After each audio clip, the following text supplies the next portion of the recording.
ആട്ടോ. ഇതിനകത്ത് ബലേനയുടെ എഞ്ചിനാണ് കയറ്റിയിരിക്കുന്നത്. 1.6 കിട്ടുന്ന എഞ്ചിൻ കയറ്റിയിട്ടുള്ളൂ. വണ്ടിക്ക് വെയിറ്റ് ഇല്ലാത്തതുകൊണ്ട് വണ്ടി ജിം നിൽക്കുന്നാട്ടോ. അപ്പൊ നമുക്ക് ഇതിന്റെ നമ്മുടെ വർക്ക് എന്ന് പറഞ്ഞു കഴിഞ്ഞാൽ ഇത് ബലേനയുടെ എഞ്ചിൻ കയറ്റിയതിന്റെ കൂടെ ഈ വയറിംഗ് കിറ്റും കാര്യങ്ങളെല്ലാം ബലേനയുടെ. അപ്പൊ ഇതിന്റെ ബലേനയുടെ വരുന്ന മീറ്റർ ഇതാണ്. അപ്പൊ ഇത് സെന്നിന്റെ ഒറിജിനൽ. നമ്മൾ ഇതിന്റെ അകത്തെ കണക്ഷൻസ് എല്ലാം ഇതിന്റെ അകത്തോട്ട് മാറ്റണം. അതായത് ഫ്യൂൽ ഗേജ്, എല്ലാ കണക്ഷൻസും, എന്റെ ചെക്ക് എഞ്ചിൻ ലൈറ്റ്, എല്ലാ കണക്ഷൻസും ഇതിലേക്ക് മാറ്റണം.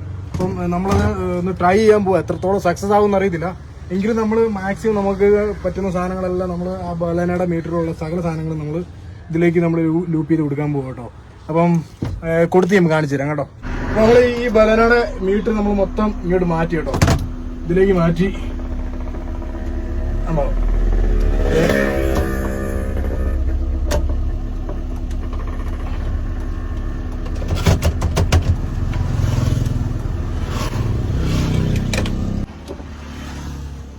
വണ്ടി എഞ്ചിൻ സ്വാപ്പ് ചെയ്തൊരു അടിപൊളി കേട്ടോ. ബലേനയുടെ എഞ്ചിനാണ്, ഭയങ്കര പവറാട്ടോ. വണ്ടിക്ക് വെയിറ്റ് ഇല്ലാത്തതുകൊണ്ടാണ് ഭയങ്കരമായിട്ട് നമുക്കൊരു പവർ ഫീൽ ചെയ്യുന്നുണ്ട്. പിന്നെ നമ്മളോട് പറഞ്ഞ വർക്ക് നമ്മൾ കഴിഞ്ഞാട്ടോ. നമ്മൾ ബലേനയുടെ ഇത് മാറ്റി ഫുള്ള് ഇതിലേക്ക് ആക്കിയിട്ടുണ്ട്. നമുക്ക് ഉള്ള വർക്ക് ഇത് മാത്രം ഉണ്ടാകുന്നുള്ളൂ. നമ്മൾ അടിപൊളിയായിട്ട് തന്നെ ചെയ്തിട്ടുണ്ട്. ഇനി ബാക്കി നമ്മൾ വണ്ടി കൊടുക്കും. ബാക്കി ഒരു സെറ്റ് ചെയ്ത് ട്രാക്കിൽ ഓടിക്കാനുള്ള വണ്ടിയാട്ടോ. അപ്പം താങ്ക് യു.